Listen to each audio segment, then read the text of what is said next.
नमस्कार दोस्तों, मैं धर्मेंद्र गुप्ता आपके सामने आज लेकर आया हूँ एक इम्पॉर्टेंट टॉपिक जिसका नाम है परसेंटेज। और ये एक ऐसा टॉपिक है कि आप किसी भी एग्जाम में चले जाइए, आपके लिए हर एग्जाम में काम आएगा, क्योंकि ये एक ऐसा चैप्टर है जो सभी चैप्टर्स के लिए बेसिक का काम करता है। अगर आपको अर्थमेटिक पढ़नी है तो अर्थमेटिक पढ़ने के लिए आपको परसेंटेज को पढ़ना बहुत ज़रूरी हो जाता है, क्योंकि आपको जो बेसिक इनिशियल जो काम करना है, जो क्वेश्चन का सोल्यूशन कैसे करना है, क्या चीज़ें आपको अज्यूम करनी पड़ती है, क्या चीज़ आपको माननी पड़ती है, वो सब चीज़ आपको ये चैप्टर करना सिखाता है। जैसे हम लोगों ने भी 2 चैप्टर पढ़े, हम लोगों ने सिंपल इंटरेस्ट और कंपाउंड इंटरेस्ट पढ़ा। वैसे उसका बेसिक चैप्टर स्टार्ट होता है, लेकिन हम इस चैप्टर को बाद में ले रहे हैं, उससे कोई फर्क पड़ेगा। लेकिन यहाँ से आपको बहुत सारी चीज़ें सीखने को मिलेगी। जैसे हम नेक्स्ट टॉपिक अगर प्रॉफिट एंड लॉस स्टार्ट करेंगे तो उसमें हम इसका यूज़ कैसे करेंगे। अगर आप इसको चैप्टर को पढ़ोगे तो साथ में आपको ये भी कंसिडर करने को पता चलेगा, या आपको ये भी सीखने को पता चलेगा कि आपने जो 2 चैप्टर पढ़े, सिंपल इंटरेस्ट और कंपाउंड इंटरेस्ट, उनमें क्वेश्चन को कैसे सॉल्व किया था आपने।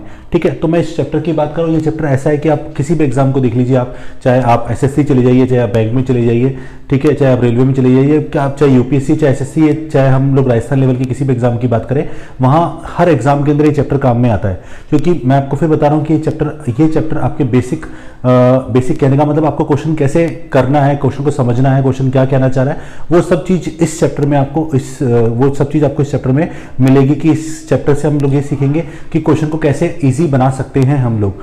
तो हमें रटने की नीड नहीं है, हमें चीज़ें सीखने की नीड है। हम लोग कोई फॉर्मूला यूज़ नहीं करते हैं, हम केवल क्वेश्चन को पढ़ते हैं और क्वेश्चन के बेसिस पर हम बात करते हैं। तो जैसे सबसे पहले मैं बात करूंगा इस चैप्टर के बारे में, प्रतिशतता। इसमें एक वर्ड है प्रतिशत, प्रति प्लस शत। प्रति यानी 1, शत यानी 100, यानी दुनिया में जो भी चीज है उसको क्या मान लिया गया, 100, यानी 100% मान लिया गया, 100 मान लिया गया। जैसे मान लीजिए आपसे कभी कोई पूछता है कि भाई कितने मार्क्स लाए, आपने बोला कि एग्जाम में मैं 60% मार्क्स लेकर आया, तो 60% मार्क्स का मतलब है 60 आउट ऑफ 100, यानी अगर पेपर 100 का होता तो आप उसमें से कितने नंबर लाते, 60 नंबर लेकर आते। ये परसेंटेज का मतलब है।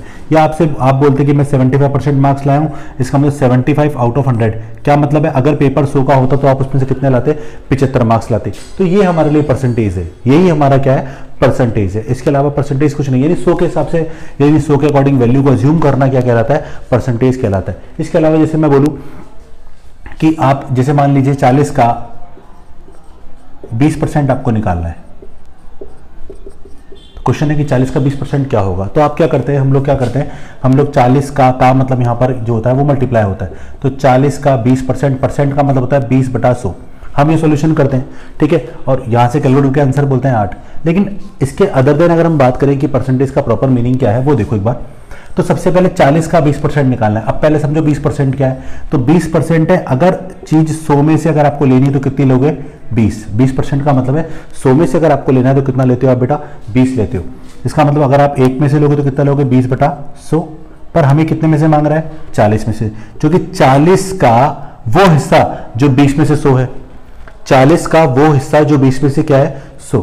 तो 40 गुणा 20/100, यहां पे हम कैलकुलेट करेंगे तो इसका मान कितना आएगा बेटा, 8। यानी करना तो आपको यही है, करना आपको यही है, लेकिन कहने का मतलब ये कि इसका मतलब क्या था, इसका मतलब ये था। इसके अलावा जैसे अगर मैं बात करूं कि जैसे मान लीजिए कोई पेपर हुआ, कोई एग्जाम हुआ, ठीक है, वो एग्जाम अगर 500 नंबर का था और एक विद्यार्थी 500 में से 460 अंक प्राप्त करता है,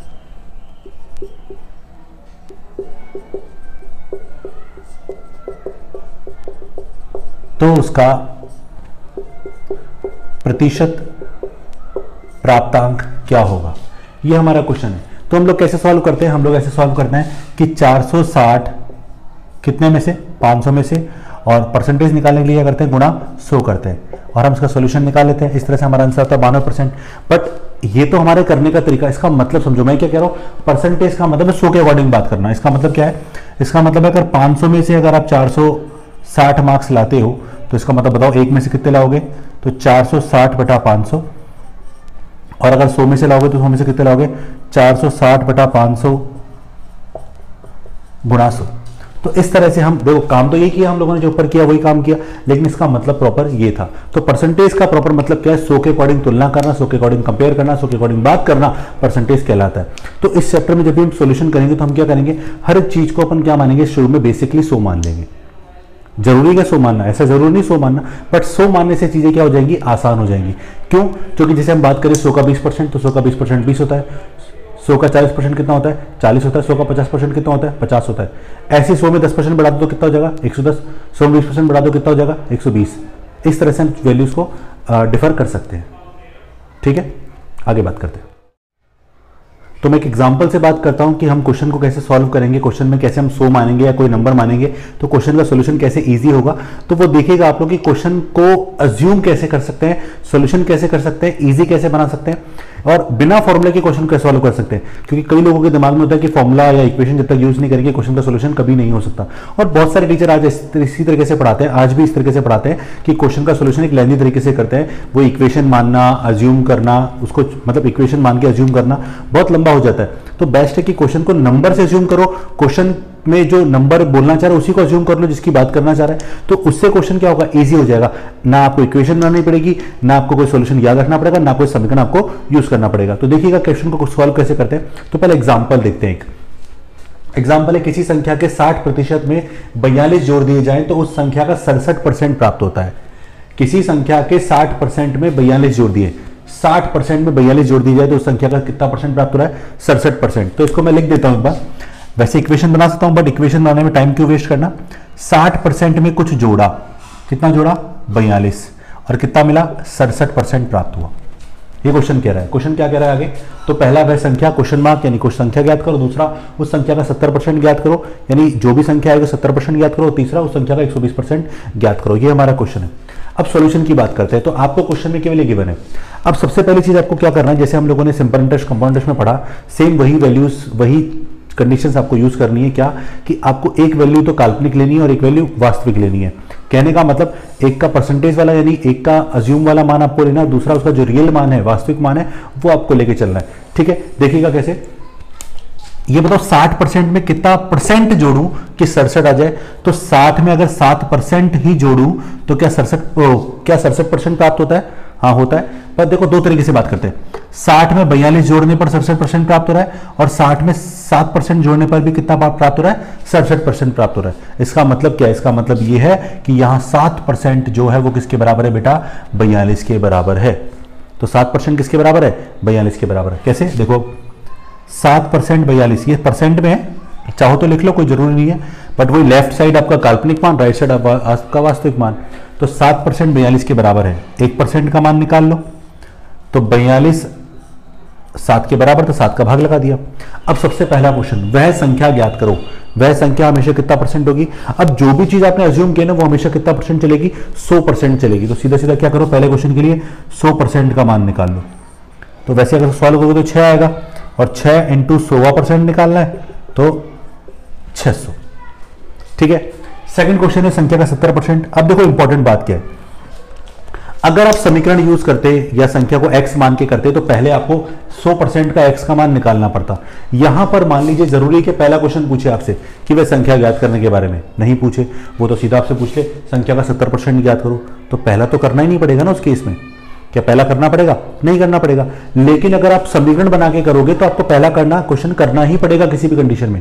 आप कुछ भी कर लीजिए, आपको x का मान निकालना पड़ेगा। लेकिन अगर आप समीकरण यूज करने के बजाय आप इस तरीके को यूज करेंगे तो बहुत इजीली आंसर निकलेगा। कैसे? 7% किसके बराबर है? 42 के बराबर है। तो बताओ 1% किसके बराबर हुआ? 6 के बराबर हुआ। 42 बटा 7 यानी 6 के बराबर। अब 70% निकालना है। 1% का मान 6 था, 70 का मान निकालना है। 6 इंटू 70 कितना हो गया बेटा? 420।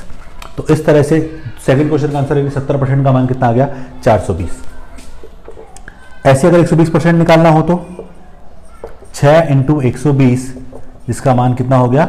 720। तो यहां पर एक बार बताओ, ये फर्स्ट हो गया, ये सेकंड हो गया, थर्ड क्वेश्चन हो गया। क्या सेकंड क्वेश्चन की डिपेंडेंसी फर्स्ट पर है क्या? नहीं है। अगर फर्स्ट पूछा ही नहीं तो क्या इस क्वेश्चन को सॉल्व करने की जरूरत थी क्या? नहीं। लेकिन अगर आप समीकरण बना के सॉल्यूशन निकालते या x मान के सॉल्यूशन निकालते तो आपको पहला क्वेश्चन तो करना ही पड़ता, उसके बाद आप दूसरे क्वेश्चन पे जाते। तो इस सॉल्यूशन का फायदा क्या मिला? इस सॉल्यूशन का फायदा मिला कि आपको केवल जितना सॉल्यूशन मतलब जितना आपको आंसर निकालना है केवल उतनी ही बात करें, एक्स्ट्रा सॉल्यूशन आपको ना करना पड़े। अब इसको देखो थोड़ा इजी और बनाते हैं, थोड़ा फास्ट बनाते हैं। 60% में कितना परसेंट जोड़ोगे 67 आ जाए? 7%। वास्तव में कितना जोड़ा? 42, यानी 7% 42 के बराबर है। एक बात बताओ कि 7 को किससे गुणा करो कि 42 आ जाए, या फिर ऐसे बोलूं कि 7 के पाड़े में 42 कितनी बार आ रहा है? तो सिंपल वे बोलूं 7 का 6 गुना 42 होता है। 7 का 6 गुना क्या होता है? 42 होता है। इसका मतलब यहाँ पर परसेंटेज कितना गुना चल रहा है? 6 गुना चल रहा है। 7 का 6 गुना कितना हो रहा है? 42। तो देखो 100 का 6 गुना 600, 70 का 6 गुना 420 और 120 का 6 गुना 720। इस तरीके से क्वेश्चन का सोल्यूशन हम इजीली बना सकते हैं। यानी जिसकी भी बारे में बात करो ना, उसको आप बेसिकली क्या मान लो? 100 मान लो। वैसे जरूरी नहीं 100 मानो, कोई भी नंबर मान लो, आंसर हमेशा एक ही आएगा। पर 100 मानने का बेनिफिट मैंने आपको जस्ट बताया था कि 100 का 20% 20 होता है, 30% 30 होता है, और 100 में 10% बढ़ाना हो तो 110, 20% बढ़ाना हो तो 120, 30% बढ़ाना हो तो 130। इस तरह से क्वेश्चन में हम वेरिएशंस लाके क्वेश्चन की वैल्यू को हम फाइंड कर सकते हैं। ठीक है, एक एग्जांपल और देखते हैं हम लोग। ठीक है, इसी टाइप का अगला एग्जांपल देखते हैं। अगला एग्जांपल क्या है हमारा? किसी संख्या के 40% में 24 जोड़ दिए जाएं तो उस संख्या का 46% प्राप्त होता है। ठीक है, तो वह संख्या ज्ञात करो, उसका 70% ज्ञात करो, उसका 120% ज्ञात करो। ये हमारा क्वेश्चन है। अब देखो वही वैल्यूज, 40% में कितना जोड़ा कि 46 आ जाए? तो वास्तविक तो आपने जोड़ा 24, पर हम अपने अकॉर्डिंग बात करते हैं, हमारे परसेंटेज के अकॉर्डिंग। तो आप बताओ 40% में कितना परसेंट जोड़ोगे 46 हो जाए? तो 6% जोड़ना पड़ेगा। कितना जोड़ना पड़ेगा? 6%। और 6 वास्तव में किसके बराबर है? 24 के बराबर है। तो देखो, तो 6% अगर 24 के बराबर है, परसेंट है ये, तो 1% किसके बराबर होगा? 24/6 के बराबर होगा। पहला क्वेश्चन सारे वही है। पहला वह संख्या, और वह संख्या मतलब 100% का मान पूछ रहा है, तो 100 का मान निकाले तो 24/6 गुणा 100, तो कितना आ गया बेटा? 400। कितना आ गया? 400। इस तरीके से हमने आंसर निकाल लिया 400। दूसरा अगर हम बात करें 70%, तो सेम 1% का मान 24/6, आप चाहो तो सॉल्व करके रख सकते हो, पर अगर कभी नहीं कटे तो इस तरह से आप आगे जाके भी काट सकते हो उसको इजीली। तो ये वैसे कट रहा है, तो ये हो गया 7 चौक 28 यानी 280। और तीसरा 120% आपसे पूछ रहा है, तो 24/6 गुणा 120 सेम 4, तो कितना हो गया? 480। तो इस तरीके से हमने क्वेश्चन का आंसर सॉल्यूशन निकाल लिया। ठीक है, अब इंपॉर्टेंट चीज देखो, ये तो करने का तरीका हो गया कि आप क्वेश्चन को कैसे इजी बना सकते हो, यानी आप नंबर अज्यूम करके क्वेश्चन का सॉल्यूशन निकाल सकते हो। बट कई बार क्या होता है कि कुछ फ्रैक्शंस में होते हैं, कुछ भिन्न में होते हैं, और वो 100 की फॉर्म में नहीं होते, 100 की फॉर्म 100 से कटते नहीं है। तो एक काम करना है आपको करना कुछ नहीं, मैं आपको वो भी सिखाऊंगा कि फ्रैक्शन जो आपके परसेंटेज वाले हैं, जो आपके 100 के अकॉर्डिंग नहीं करते पूरे पूरे, उनको आपको फ्रैक्शन के रूप में कन्वर्ट करना होता है, यानी भिन्न के रूप में बदलना होता है। और उससे आप जो भिन्न में कन्वर्ट करते हो, तो भिन्न में जो बेस होता है उसके अकॉर्डिंग आपको नंबर मानना पड़ता है। जैसे मान लीजिए किसी संख्या का 14 से 2/7% अगर आपको कैलकुलेट करना है, तो नंबर क्या माने? तो हमको पता है ये वैल्यू परसेंटेज के अकॉर्डिंग 100 को कितनी बार काटती है? 7 बार काटती है। तो इसको अपन वैसे 1/7 भी बोल सकते हैं, ये भी मैं सिखाऊंगा आपको 1/7 क्यों बोलते हैं, क्योंकि सॉल्व करेंगे तो 1/7 आएगा। तो आपको जो नंबर अज्यूम करना है उस केस में कितना मानना है? 7 के अकॉर्डिंग मानना है। तो नंबर आप क्या मानोगे? 7, और 100 की फॉर्म में 700 मान लो। कई लोग केवल 7 मानने पर भी बोलते हैं, ठीक है 7 मान सकते हैं, कोई दिक्कत नहीं है। बट हम क्या करेंगे, हम नंबर ऐसा मानेंगे 7 और 100 की फॉर्म में मानेंगे, तो 700 हो जाएगा। ठीक है, ऐसे ही मान लीजिए अगर आप परसेंटेज में अगर 16 से 2/3% की बात कर रहा है, तो ये 100 को कितनी बार, इसका मतलब 1/6 होता है। अभी 100 को 6 बार काटता है, इसका 1/6 मतलब है इसका। आपने सीआई के अंदर पढ़ा भी है, जब मैंने आपको बताया भी कि इस तरह से आप नंबर यूज कर सकते हैं। तो उस केस में नंबर आप क्या मानोगे? 6 की फॉर्म में 600 मान लो। तो नंबर हम ऐसा अज्यूम करेंगे जिससे हमारी कैलकुलेशन हमारे लिए क्या हो जाए? आसान हो जाए। बट बेसिकली जहां परसेंटेज सिंपल है, 10%, 20%, 50%, 25%, 75%, 10% बढ़ाना, 20% बढ़ाना, 20% कम करना, 30% कम करना, तो वहां नंबर आप 100 अज्यूम करें, बहुत इजीली कैलकुलेशन होता है, बहुत इजीली क्वेश्चन का आंसर निकल के आता है। ठीक है, अब हम बात करेंगे इस चैप्टर में, देखो ये तो हमारे करने का तरीका हो गया। अब हम इस चैप्टर में बात करेंगे कुछ ऐसे क्वेश्चंस की जहां आयव्यय के ऊपर अकॉर्डिंग क्वेश्चन पूछे जाते हैं आपसे। ठीक है, आपसे क्वेश्चन पूछे जाएंगे, चुनाव वाले क्वेश्चन पूछे जाएंगे, आपसे कमी वृद्धि वाले क्वेश्चन पूछेंगे, आपसे एक परीक्षा वाले क्वेश्चन पूछेंगे, आपसे वेन डायग्राम वाले क्वेश्चन पूछेंगे, आपसे कुछ सिंपल मतलब जो इसी के आधार पर कि x y से 20% ज़्यादा है, y x से 20% कम है, इस टाइप के क्वेश्चन आपके जो बनते हैं वो क्वेश्चन आपसे एग्जाम में पूछे जाते हैं। तो हम उनसे रिलेटेड बात भी इस चैप्टर में करेंगे। तो हम एक एक करके इस चैप्टर का सोल्यूशन स्टार्ट करते हैं। देखिएगा, सबसे पहले मैं स्टार्ट करूंगा आयव्यय वाले क्वेश्चन से, जिससे हम क्वेश्चन को इजी बना सके और क्वेश्चन को कैसे सॉल्व कर सकते हैं वो देखिएगा। आयव्यय के क्वेश्चन एग्जाम में इंपॉर्टेंस रखते हैं और हर एग्जाम में पूछे जाते हैं एग्जाम में क्वेश्चन। ठीक है, तो देखिएगा एग्जाम्पल देखते हैं कि क्वेश्चन को कैसे सॉल्व किया जाएगा आयव्यय वाले क्वेश्चन के अंदर। ये क्वेश्चन इंपॉर्टेंट होते हैं अपने आप में। देखिएगा कितना ईजी कर सकते हैं इन क्वेश्चन को हम लोग। एक व्यक्ति अपनी आय का 20% बचत करता है, यदि उसकी आय 30% तथा खर्चा 25% बढ़ जाए तो उसकी बचत कितने परसेंट बढ़ेगी अथवा घटेगी। यहाँ बढ़ेगी अथवा घटेगी दोनों में से कुछ एक भी हो सकता है, तो हमें नहीं पता कि बढ़ेगा या घटेगा। तो ऑप्शन में आपको जो चारों ऑप्शन मिलेंगे उन चारों ऑप्शन में दो तो आपको बढ़ने वाले या घटने वाले ऑप्शन आपको मिल सकते हैं। पर क्वेश्चन को करना कैसे वो देखिएगा। एक व्यक्ति अपनी आय का 20% बचत करता है, यदि उसकी आय 30% तथा खर्चा 25% बढ़ जाए तो बचत कितने परसेंट बढ़ेगी अथवा घटेगी। सबसे पहले आप क्या कर लीजिए, जैसे हमको पता है कि एक व्यक्ति के आय के दो भाग होते हैं, एक का नाम है खर्चा, एक का नाम है बचत। व्यक्ति के आय के दो भाग होते हैं क्योंकि खर्चा और बचत मिला के किसके बराबर होते हैं, आय के बराबर। या ऐसे बोले कि आय में से खर्चा निकाल दे तो क्या बचेगा, बचत। या उल्टा बोल लो कि आय में से बचत माइनस कर दे तो क्या बचेगा, खर्चा। सबसे पहला काम क्या है, सबसे पहले बेस मान लीजिए। आय कितनी मान लो आप, 100 रुपए मान लो। आय कितनी मान लो, 100 रुपए। अब क्वेश्चन कह रहा है कि उसकी आय का कितना परसेंट भाग बचत कर रहा है, 20% भाग बचत कर रहा है। तो आय 100 रुपए मानी और 100 का 20% कितना होता है, 20। तो ये हो गई उसकी बचत। तो बताओ खर्चा कितना हो गया, 80, क्योंकि 100 में से 20 घटाया तो कितना बचा, 80। तो ये तो हम लोगों ने अज्यूम कर लिया, ठीक है। अब कंडीशन की बात करते हैं जो चेंज कर रहा है। यदि उसकी आय 30% तथा खर्चा 25% बढ़ जाए तो उसकी बचत कितने परसेंट बढ़ेगी अथवा घटेगी। तो आय पहले से कितनी, देखो हमेशा जब भी चेंजेस करने हैं तो प्रीवियस वैल्यू में चेंजेस करने हैं। आपसे बोला कि आय कितनी बढ़ रही है, 30%। तो ऑलरेडी जो आय है, आय ऑलरेडी कितनी है, 100। अब 100 पर 30% बढ़ाओ, तो पहली चीज है 100 का 30% निकालो। अब 100 का 30% निकालोगे 30 आएगा, और 100 में 30 बढ़ाना है तो हम बहुत इजीली करते हैं, इसलिए हम 100 मानते हैं। तो 100 में 30% जब बढ़ाया तो नई आय कितनी हो गई बेटा, 130। आगे कह रहा है खर्चा कितना परसेंट बढ़ जाए, खर्चा 25% बढ़ जाए। अब खर्चा देखो ऑलरेडी कितना है, 80। मैंने क्या कहा, प्रीवियस वैल्यू में आपको घटाना बढ़ाना है। तो खर्चा ऑलरेडी 80 है, अब 80 का 25% निकालो।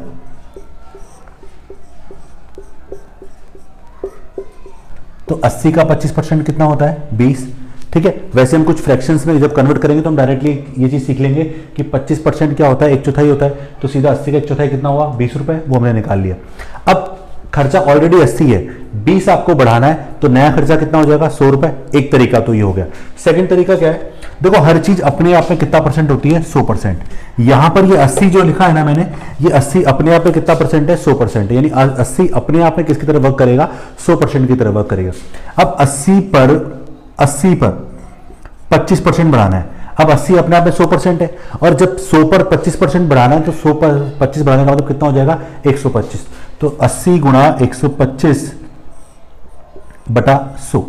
तो 80 पर जो 25% बढ़ाया, 80 पर जो 25% बढ़ाया, ठीक है। तो 80 का 125% हम लोगों ने निकाला। अब काटा 25 से 5 बार, 4 बार, 20 बार, तो 20 पंजे 100। अब आप देखो पहले भी वही आ रहा था, पहले हम 20 निकाल रहे थे, तो 80 को 20 में जोड़ दे तो कितना होता, 100। सेम चीज वही है। अब बताओ इस बार कमाई कितने रुपए हैं, 130, खर्च कितने किए, 100 रुपए। कमाई कितने, 130, खर्च कितने किए, 100। तो बचत कितने की होगी बेटा, 30 रुपए की। अब देखो बचत पहले से ज्यादा हो रही है, पहले बचत कितने की थी, 20 रुपए की, अब बचत है 30 रुपए की। क्या बचत में वृद्धि हो रही है, कमी हो रही है, हाँ वृद्धि हो रही है। कितने की, 10 की। अब एक छोटी सी बात, आपका पहला ऑप्शन आपको 10% मिलेगा, बट ये आंसर नहीं है, क्योंकि 10 रुपए की वृद्धि हो रही है किस पर, 20 पर। परसेंटेज पूछ रहा है, और परसेंटेज हमेशा पिछली वैल्यू पर ही चेंज बताएगा। तो यहां पर वृद्धि हो रही है, और वृद्धि परसेंट किस पर है, 10 की वृद्धि किस पर, प्रीवियस वैल्यू। प्रीवियस वैल्यू कितनी है, 20। तो 10 की वृद्धि 20 पर। सॉल्व करते हैं इसको, तो बताओ इस तरह से कितनी वृद्धि आ गई, यहां पर 50% वृद्धि आ गई। क्लियर है। तो इस तरीके से हम लोग क्या कर सकते हैं, इसका आंसर निकाल सकते हैं। तो बहुत इजीली हमने क्या किया, केवल 100 माना और क्वेश्चन को सॉल्व करना स्टार्ट कर दिया, बहुत इजीली आंसर निकल के आ गया। ठीक है, अगला एग्जांपल देखते हैं हम लोग। अगला एग्जांपल देखते हैं। अगला एग्जांपल हमारा क्या है, एक व्यक्ति अपनी आय का 25% भाग बचत करता है।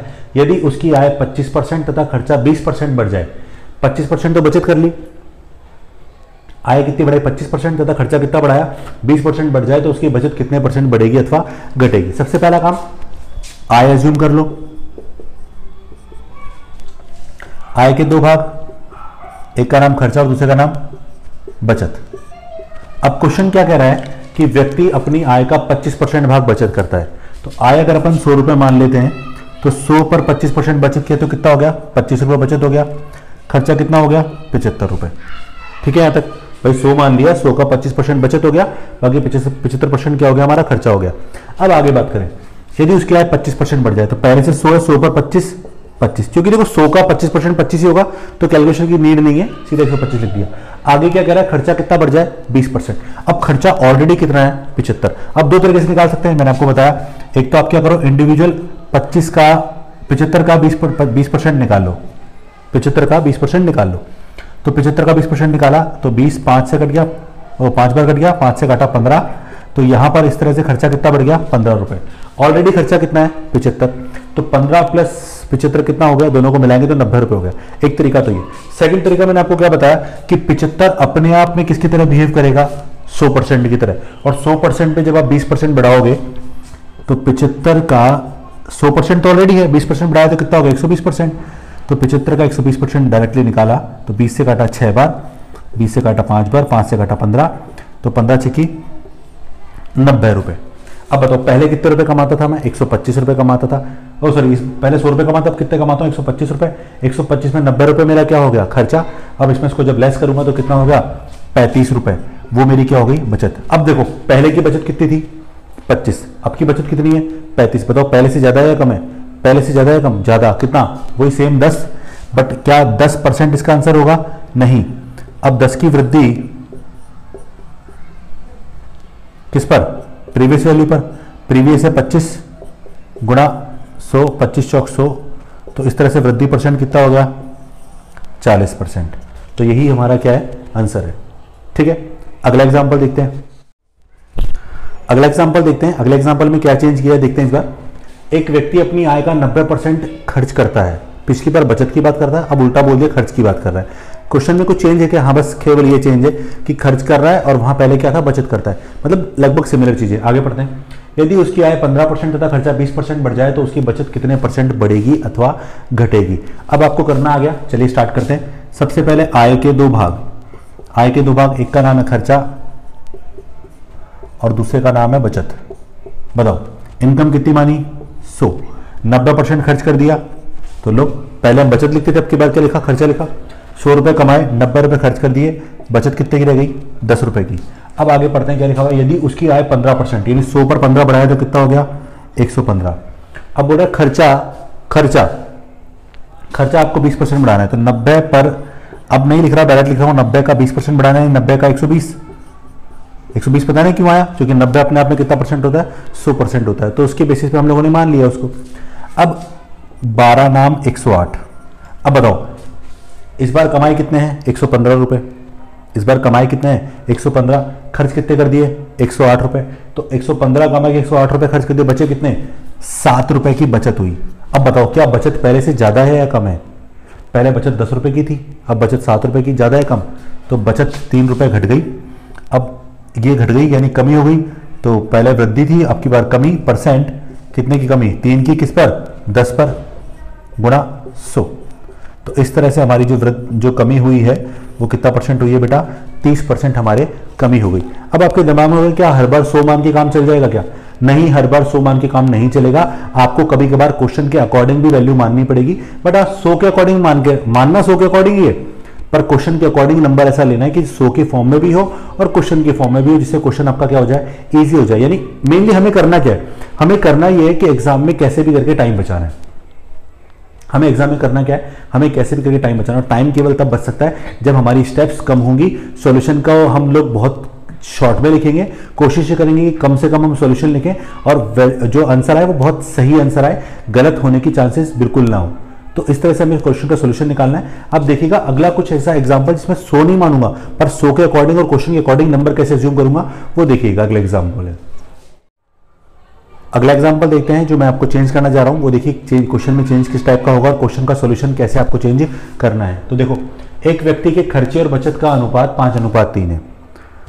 एक व्यक्ति के खर्चे और बचत का अनुपात 5:3 है। अगर मैं और क्वेश्चन को ना पढ़ूं, केवल इसी की बात करूं पहले, तो 5:3 का मतलब है कि खर्चा 5 होगा तो बचत कितनी होगी 3।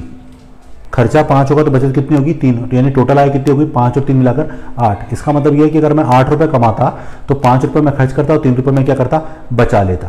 आगे बात करते हैं एक बार, यदि उसकी आय 12% तथा खर्चा 15% बढ़ जाए तो उसकी बचत कितने परसेंट बढ़ेगी अथवा घटेगी, हमारा क्वेश्चन है। अब जो पॉइंट्स मैं बोलने जा रहा हूं सुनना। अगर मैं 100 के अकॉर्डिंग 5:3 को काटता तो पॉइंटों में जाते। देखो पॉइंटों में करना कोई गलत नहीं है, आंसर सही आता है, लेकिन पॉइंटों को देख के कई बार क्या होता है, हम सोचते हैं कैलकुलेशन बढ़ जाएगी, इसलिए हम क्वेश्चन को क्या करते थे, छोड़ देते हैं बीच में, या फिर हम कैलकुलेशन को से डर जाते हैं, तो हमें लगता है टाइम वेस्ट होगा, कैलकुलेशन में ज़्यादा लंबा हो जाएगा, तो हम उसको छोड़ने की कोशिश करते हैं।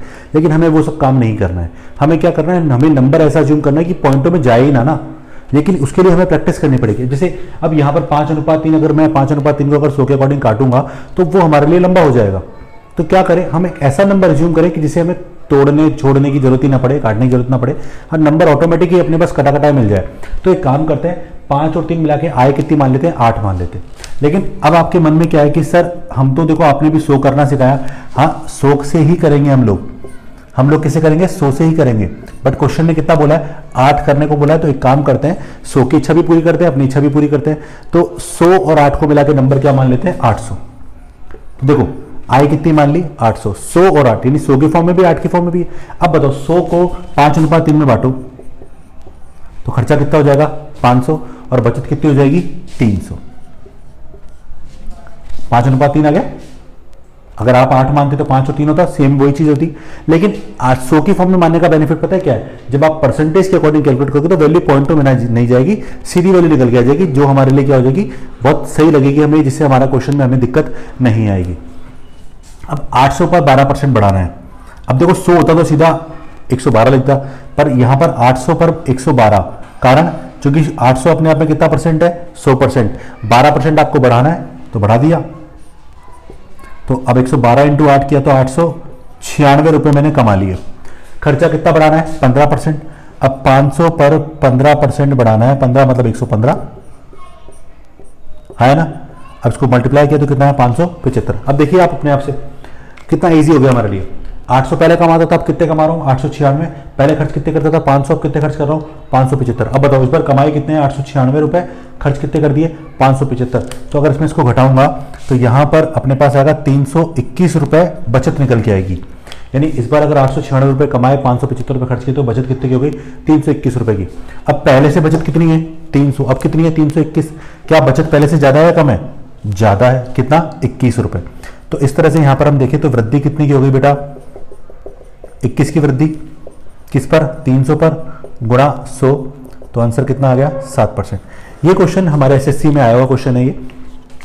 अगर हम बात करें इस क्वेश्चन के ऊपर, अगर आप 8 मानते तो क्या होता, अगर हम 8 मानते तो कोई फर्क नहीं पड़ता, आंसर 7% ही आता। तो आप पॉइंटों को देख के डरते हैं, तो उसको सॉल्व करने के लिए सॉल्यूशन बताया, बाकी आप 8 से करेंगे तो आंसर सेम ही आएगा। कैसे, देखो 8 मानते तो यहाँ 5 होता, यहाँ 3 होता। अब 8 पर 112%, ये सब आपको यही तरीके से बताएंगे। तो 8 का 112% निकाला तो वो आता 8.96 आता, 8.96 निकल के आता। सेम 5 का 115% निकालता तो 5 का 115/100 निकाला तो कितना है, 5.75 यानी 5.75 यहाँ से निकल के आएगा। और जब इसमें इसको घटाएंगे तो यहाँ कितना आएगा, 3.21, 3.21। पहले कितने रुपए कमा रहा था, वो पहले कितने बचा रहा था, 3 रुपए, अब कितने बचा रहा हूँ, 3.21। अब 3 तो समान है, बचत कितने की होती, 0.21 की बचत होती। तो क्या कोई फर्क पड़ता, क्या फर्क बिल्कुल नहीं पड़ता। यहाँ क्या आता, 0.21 किस पर, 3 पर, और पॉइंट आता तो नीचे क्या आ जाता, 100 आ जाता, यानी 2 जीरो आ जाती, ऑटोमेटिक कट जाती, तो आंसर वही निकल के आता 7%। तो क्वेश्चन को हम लोगों ने क्या किया, क्वेश्चन हम लोगों ने इजी बनाया और कुछ नहीं किया। सारे काम हम लोगों ने, ये काम हमने 10th क्लास में भी ये किए थे, बस वहाँ x मान के करते थे। अब वहाँ x को हम, वहाँ x था और यहाँ पे हमने क्या किया, उस x को एक नंबर दे दिया, उस नंबर का क्या मान लिया, 100 मान लिया, और बाकी कोई फर्क इन क्वेश्चनों में कोई फर्क नहीं पड़ रहा है। सॉल्यूशन भी सारे वही हैं, तरीके भी सारे वही है।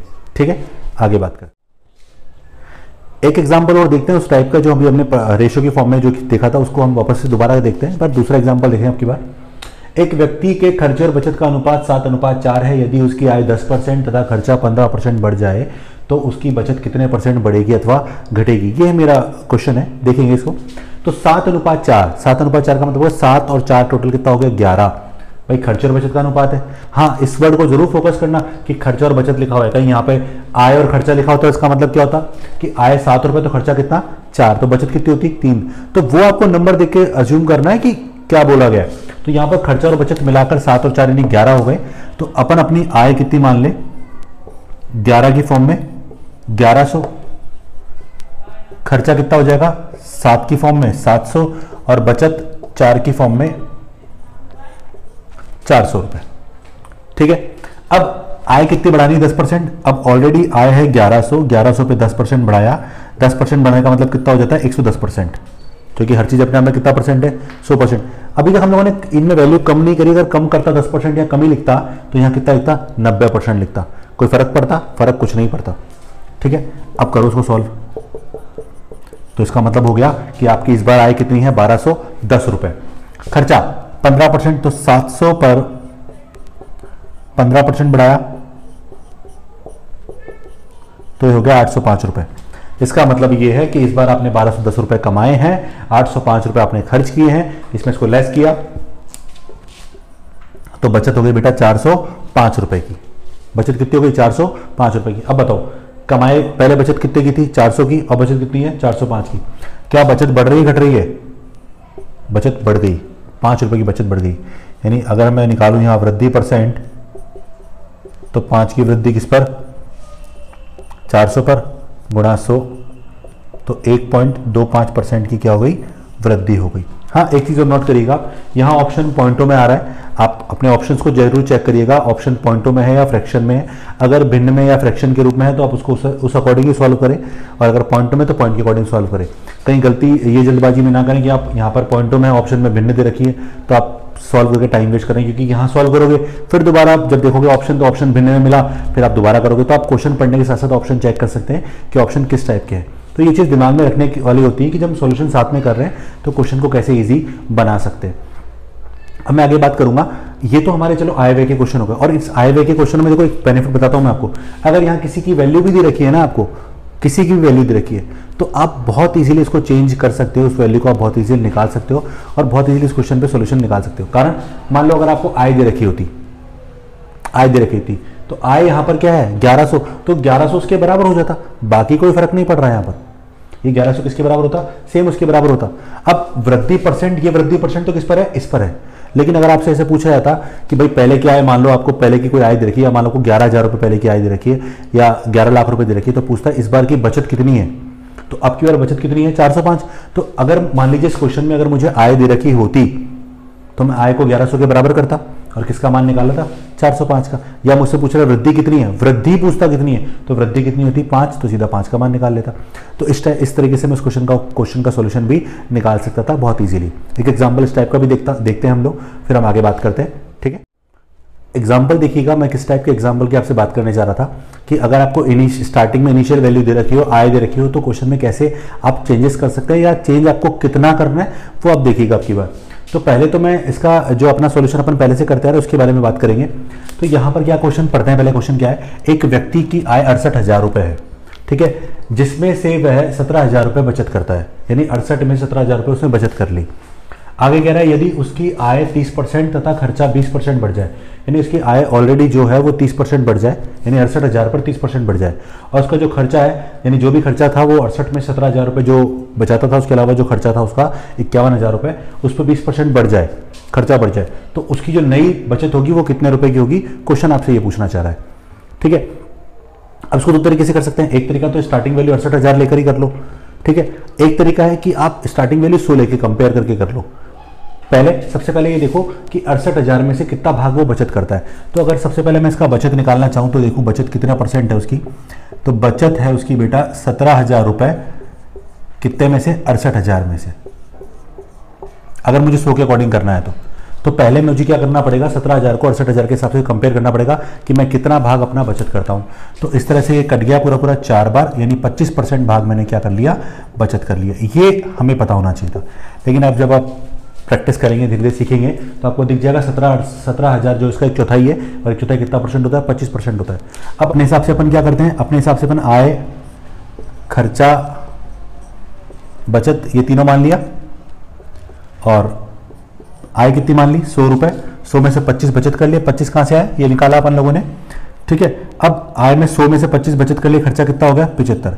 ये तो प्रीवियस हो गया। अब चेंज करने की बात कर रहे हैं, तो आय कितनी बढ़ा रहा है 30%, 100 ऑलरेडी है, तो 100 पे 30% बढ़ाया तो कितना हो गया 130।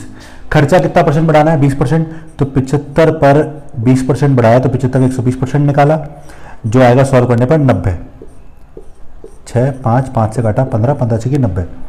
अब इस बार आय कितनी है आपकी 130 रुपए, खर्च कितने कर दिए 90 रुपए, 130 में 90 खर्च की तो बचे कितने हुए 40। इसका मतलब ये है कि आपकी जो बचत हुई वो कितने रुपए की हो गई, 40 रुपए की बचत हो गई।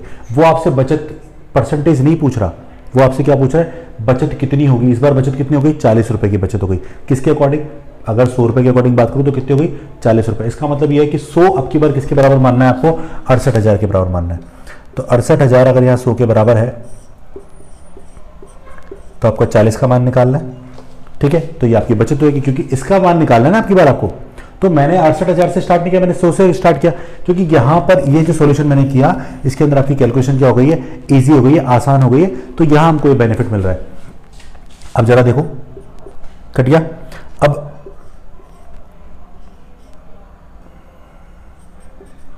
तो इस तरह से हमारी जो बचत है अब की बार वो कितनी हो गई, 27,200 रुपए की बचत हमारी हो गई। तो यहां पर मैंने ना तो इस बार आय निकाली ना इस बार का खर्चा निकाला, मैंने क्या किया, केवल इनिशियल वैल्यू से ही ये वाली वैल्यू फाइंड आउट कर ली, क्योंकि मैंने 100 के अकॉर्डिंग मैंने वैल्यू सेट कर ली सारी। ये 100 था तो ये 75, ये 25 और 100 पे 30 बढ़ा तो 130, ये 90 और ये 40 हुआ। तो 100 का मान हमारे पास था और 100 का मान था, तो 100 का मान कितना था, 68,000। मैंने उसको कंपेयर करके 100 अगर 68,000 के बराबर है तो 40 का मान निकाला, कितना आ गया, 27,200 रुपये आ गया। तो इस तरीके से निकाल सकते हैं। लेकिन अगर आप चाहें कि 68,000 के हिसाब से करते हो तो क्या होता, अरे आंसर यही निकलेगा, पर थोड़ा सा वहां पे हर बार आपको अलग अलग कैलकुलेट करना पड़ेगा। यहाँ बहुत सारी चीजें आपको कैलकुलेट नहीं करनी पड़ी, जैसे केवल आपको यहाँ कैलकुलेट ये करना पड़ा या लास्ट में ही करना पड़ा, बट वहां आपको हर पॉइंट पे कैलकुलेट करना पड़ेगा। देखो एक बार वो कैसे, एक बार हम उसका सॉल्यूशन भी देखते हैं।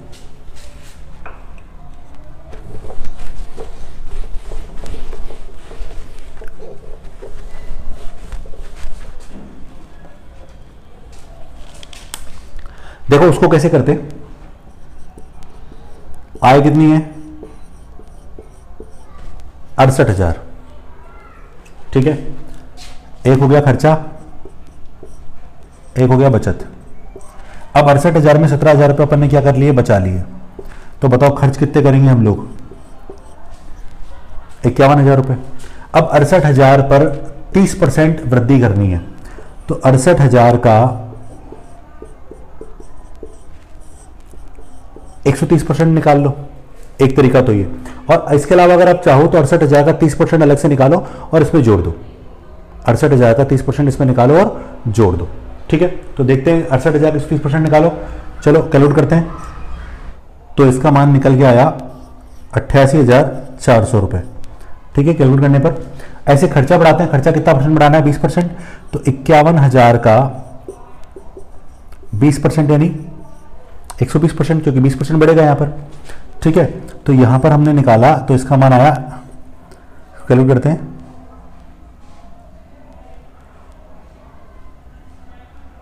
तो इसका मान है 61,200 रुपए। अब देखो इस बार आपने कमाए कितने हैं, 88,400 रुपए। खर्च कितने कर दिए, क्योंकि देखो इसके साथ खर्चा आपने एक्यूमुलेट किया तो कितना है, 61,200 रुपए। अब ये कमाए हैं आपने और ये आपने खर्च कर दिए, तो इस तरह से आपकी बचत निकालो, माइनस करो, तो ये आ गया 27,200 रुपए। और ये सेम वही बचत है, पुरानी वाली बचत जो हमने पिछले बार सॉल्यूशन में निकाली थी। अब देखो ना, आंसर पे कोई फर्क पड़ा क्या, आंसर पे कोई फर्क नहीं पड़ा, आंसर बिल्कुल उस तरह से ही निकला जिस तरह से हम लोग निकालते आ रहे थे, ठीक है। लेकिन यहां पर कैलकुलेशन आपको इंडिविजुअल हर बार अलग अलग करनी पड़ेगी, क्योंकि यहाँ वैल्यूज बड़ी बड़ी हैं, है ना। अब हो सकता है यहाँ पर मान लो, यहाँ मान लीजिए नंबर भी आपको ये तो 68,000 जो 100 के फॉर्म में कट रहा है, मान लो नंबर ऐसा दे दे जैसे 68,270 रुपए दे दे, तो वहां पर आप एक ही बार कैलकुलेट करो ना, बार बार कैलकुलेट क्यों कर रहे हैं हम लोग, क्यों टाइम वेस्ट कर रहे हैं। तो जब हम 100 मानते हैं तो हमारी कैलकुलेशन लगभग क्या हो जाती है, खत्म हो जाती है। कुछ स्टेप्स जो आपको फॉलो करनी है वो आपको हर बार करनी ही पड़ेगी, ठीक है। तो अभी तो जैसे हम लोग जो करना सीख रहे हैं, हम लोग क्या करना सीख रहे हैं, केवल क्वेश्चन को कैसे ईजी बना सकते हैं वो करना सीख रहे हैं। हम धीरे धीरे क्वेश्चन का लेवल बढ़ाएंगे। इससे मैं बात करूं कि कुछ चुनाव वाले क्वेश्चन आते हैं, चुनाव वाले क्वेश्चन में भी कुछ अच्छे स्टैंडर्ड के क्वेश्चन आते हैं, कुछ बेसिक क्वेश्चन आते हैं। अब बेसिक क्वेश्चन अगर आप 100 से करना चाहो तो बहुत इजीली, बहुत फास्टली हो जाते हैं आंसर, बहुत फास्टली आंसर निकल के आते हैं। किस टाइप के क्वेश्चन है देखिएगा, मैं क्या बताने जा रहा हूं आपको। एक एग्जांपल देखिए चुनाव के ऊपर, कि चुनाव के ऊपर क्वेश्चन अगर आता है तो 100 के बेसिस पर क्वेश्चन को कैसे सॉल्व किया जा सकता है इजीली। अभी तो देखो ये इजी क्वेश्चन है, बेसिक क्वेश्चन है। अगर आपने पहले वाला स्टार्टिंग वाला क्वेश्चन सीख लिया तो बहुत इजीली इस क्वेश्चन का आंसर निकाल सकते हैं। पहले क्वेश्चन पढ़ते हैं। क्वेश्चन क्या है, एक चुनाव में 2 उम्मीदवार थे, पहले उम्मीदवार को कुल मतों का 60% मत प्राप्त हुआ। 2 उम्मीदवार थे, ठीक है, और पहले उम्मीदवार को कुल मतों का कितना परसेंट मत प्राप्त हुआ, 60% मत प्राप्त हुआ, और वह 2400 मतों से विजयी घोषित हुआ। अगर 60% मिलेगा तो जीतेगा, ऑब्वियस सी बात है, ठीक है। 2400 मतों से विजयी घोषित हुआ, कुल मतों की संख्या ज्ञात करें। अब यहाँ पर न तो अवैध मत लिखे हुए हैं, तो जब तक आपको क्वेश्चन में अवैध मत नहीं है तो अवैध मत आपको लेने नहीं है। आपको ये भी नहीं, निरस्त मतों की संख्या है, जो अवैध मत होते हैं निरस्त भी नहीं लिखा हुआ, अवैध मत है ही नहीं, यानी निरस्त भी कोई मत नहीं हुआ यहाँ पर। दूसरी बात है कि यहाँ पर कहीं भी आपसे ये नहीं कह रहा है कि कुछ लोगों ने अपने मतों का यूज नहीं किया या मतदान नहीं हुआ कुछ मतों का, तो वो भी नहीं कह रहा। इसका मतलब ये है कि सारे के सारे मतों का प्रयोग हुआ है और सारे के सारे मतों में से जीत और हार डिसाइड किया गया है। तो अगर मैं टोटल वोट की बात करूं, टोटल मत की बात करूं, मैंने मान लिया टोटल जो वोट है वो 100 है और पहले उम्मीदवार को कुल मतों का 60% मत प्राप्त हुआ, टोटल 100 है, 60 मिला तो पहले को 60 मिल गया। तो बताओ दूसरे को कितना मिलेगा? अब टोटल 100 है, 100 में से पहले को 60 मिला, दूसरे को कितना मिलेगा? 40 मिलेगा। 40 क्यों आया? अरे टोटल 100 वोट पड़े, पहला 60 रह गया तो बचा दूसरा बचा हुआ किसको मिलेगा? सेकंड को, क्योंकि टोटल 2 ही तो उम्मीदवार है यहाँ पर, 2 ही तो उम्मीदवार है। तो पहले को 60 मिला, दूसरे को कितना मिला? 40। अब जीता कौन यहाँ पर? 60 वाला। भाई जिसको ज्यादा मिलेंगे वो तो जीतेगा, पर जीत और हार कौन डिसाइड करेगा? उनका अंतर। जिसको 60 मिला दूसरे को 40 मिला, अब जिसको 60 मिला वो जीतेगा। अब वो जिसको 60 मिला वो कितने जीत गया? एक्स्ट्रा कितना मिला? 20। तो यानी हमारे हिसाब से अगर टोटल मत 100 होते तो जीतने वाला कितने मतों से जीतता? 100 मतों से, 20 मतों से जीतता। तो टोटल मत अगर 100 है तो जीतने वाला 20 मतों से जीता, पर वास्तव में 20 का जो मान है क्वेश्चन में वो कितना है? 2400 आपको दे रखा है। इसका मतलब ये है कि 2400 अगर 20 के बराबर है तो टोटल यानी 100 की वैल्यू निकालो तो गुणा 100 कट गया। तो इस तरह से तो यहां पर टोटल मतों की संख्या कितनी आ गई? 12,000। अब इंपॉर्टेंट बात यह है कि अगर यहां पर अवैध मत होते तो हम उनको निकाल देते, पर इस क्वेश्चन में कहीं था नहीं, हमने बहुत इजीली इस क्वेश्चन का सोल्यूशन निकाल लिया। हम क्वेश्चन का लेवल धीरे धीरे बढ़ाएंगे और यहीं से आप करना सीखेंगे, क्योंकि जिनको बिल्कुल मैथ्स नहीं आती है, बिल्कुल मैथ्स फोबिया जिसको कहते हैं हम लोग, जिसको मैथ फोबिया है, यानी पढ़ने में बिल्कुल भी इंटरेस्ट नहीं है मैथ्स को तो खासकर, तो उनके लिए सोल्यूशन है कि बहुत ईजिली आप प्रैक्टिस करें, आप सीखेंगे, बस प्रैक्टिस जरूरी है आपको। एक एग्जाम्पल और देखते हैं हम लोग, अगला एग्जाम्पल देखते हैं और दोबारा से करके देखते हैं कैसे करेंगे क्वेश्चन का सॉल्यूशन। एक चुनाव में 2 उम्मीदवार थे, पहले उम्मीदवार को कुल मतों का 48% मत प्राप्त हुआ और वह 1600 मतों से चुनाव हार गया। अब पहले को 48% मत मिला और वह चुनाव हार गया, इसका मतलब दूसरे को 48 से क्या मिला होगा? ज्यादा। और पूछ रहा कुल मतों की संख्या, यानी यहां पर कहीं भी अवैध मत नहीं लिखा हुआ, यानी अवैध मतों की संख्या तो यहां पर है ही नहीं, सबसे इंपॉर्टेंट बात यह है। ठीक है, अब क्या करें? वही सेम टोटल कितना मान लें? टोटल मान लें 100। अब पहले को कितना मिला है? 48, तो फर्स्ट को मिला है 48 और तो बताओ दूसरे को कितना मिलेगा? 100 में से 48 गया तो बचा कितना? 52। अब हारने वाला और जीतने वाला सेम ही चीज से हारेगा, हारने जीतने का परसेंटेज तो सेम ही रहेगा हमेशा, या सिंपल में बोलूं कि जो नंबरिंग होती है हमारे हारने जीते की वो भी सेम रहेगी। अब यहां पर क्या लिखा हुआ? पहले को 48 मिला, दूसरे को 52 मिला, जीता कौन? 52 वाला। कितने मतों से? 4 मतों से, या 4% टोटल के हिसाब से बात करें तो। हारने वाला कितने से आ रहा है? 4% टोटल के हिसाब से। तो यहां पर 4 का जो मान लिखा हुआ है वो कितना लिखा हुआ है बेटा? 1600। अब 4 अगर 1600 के बराबर है, 100 का मान निकालो, तो 1600 अगर 4 के बराबर है तो 100 का मान निकाल लिया। तो इस तरह से हमारे इस क्वेश्चन का आंसर कितना आ गया? 40,000। यानी यहां पर टोटल मतों की संख्या कितनी निकल के आई? 40,000। ठीक है, तो ये हमारा बेसिक था। आज हमने जो क्लास ली इसमें हमने बेसिकली बात की कि क्वेश्चन को कैसे सॉल्व किया सकता है। अब हमारे जो नेक्स्ट वीडियो आएगा, नेक्स्ट क्लास जो आएगी, उसमें क्वेश्चन का एक लेवल बढ़ के आएगा। ठीक है, अभी तो बिल्कुल बेसिक क्वेश्चन थे। हाँ, आज भी कुछ इंपॉर्टेंट क्वेश्चन थे, जैसे रेशियो वाले क्वेश्चन जो थे वो इंपॉर्टेंट थे। उसके बाद अपन लोगों ने स्टार्टिंग में आय देकर जो क्वेश्चन किया वो भी इंपॉर्टेंट था। वैसे वो ऐसे तो सारा ही इंपॉर्टेंट है, लेकिन कहने का मतलब ये अगर आपने पहले कभी नहीं पढ़ा तो बेसिक तरीका है क्वेश्चन को सीखने का। अभी इसमें कई सारी इंपॉर्टेंट चीज़ें निकल के आएंगी और जो आने वाले वीडियो में आपके साथ शेयर करूंगा मैं, जिसमें हम लोग बात करेंगे कि परसेंटेज को भिन्न में कैसे बदलना है, भिन्न को परसेंटेज में कैसे बदलना है, ये इंपॉर्टेंट पार्ट निकल के आएगा। इसके अलावा कुछ कमी वृद्धि के क्वेश्चन जो होते हैं, वेन डायग्राम वाले क्वेश्चन होते हैं, वो बहुत इंपॉर्टेंट होते हैं और एग्जाम में मोस्टली पूछे जाते हैं, तो वो सब भी हम चर्चा करेंगे धीरे धीरे। तो आज हमने जो बेसिक किया इसकी आप प्रैक्टिस करें। ठीक है, और नेक्स्ट वीडियो में हम मिलते हैं, कंटिन्यू करते हैं इस चैप्टर को। ठीक है, तो आज की क्लास हम खत्म करते हैं। ठीक है, थैंक यू सो मच।